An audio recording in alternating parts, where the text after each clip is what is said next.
हिवाळ्यात सूप पिणं सर्वांनाच खूप आवडत असतं. आज मी तुमच्यासाठी घेऊन आले आहे खूपच मस्त एकदम खास रोस्टेड टोमॅटो गार्लिक सूप. टमाटर उकळून तर तुम्ही नेहमीच सूप बनवत असाल, पण एकदा तरी अशा प्रकारे टमाटाला रोस्ट करून सूप करून बघा, खूपच कमाल लागतं.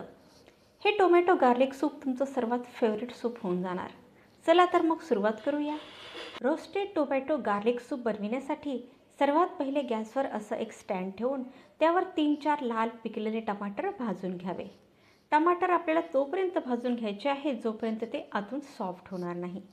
छान व्यवस्थित आलटून पलटून आपल्याला हे टोमॅटो अगदी सॉफ्ट भाजून घ्यायचे आहेत आणि नंतर याची सालं आपल्याला काढून घ्यायची आहेत.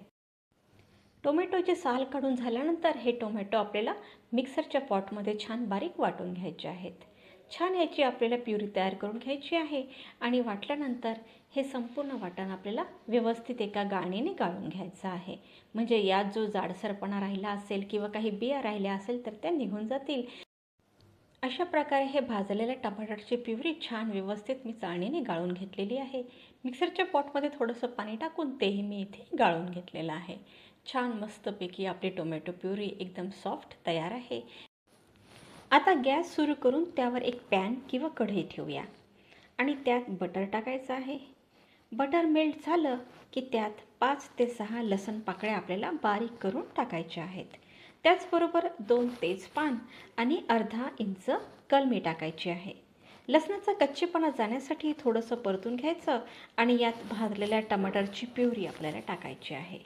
आता ही प्युरी आपल्याला यात छान मस्तपैकी उकळून घ्यायची आहे. थोडीशी साखर आपल्याला या ठिकाणी इथे घालायची आहे आणि छान व्यवस्थित ही फिरवून घ्यायची आहे. आता आपण चवीपुरतं यात मीठ टाकायचं आणि याला छान उकळी फुटू द्यायची.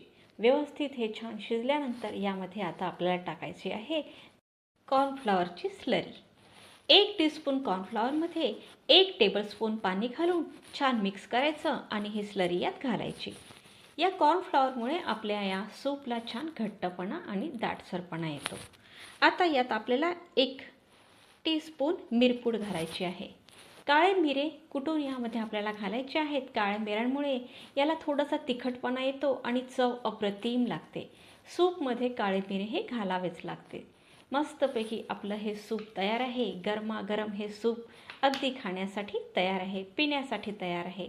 वरून आपल्याला थोडंसं क्रीम यात घालायचं आहे म्हणजे याचा रिचपणा अजूनच वाढेल आणि एकदम मस्त टेस्टी हे सूप. हिवाळ्यामध्ये गरमागरम हे सूप सगळ्यांनाच खूप आवडतं.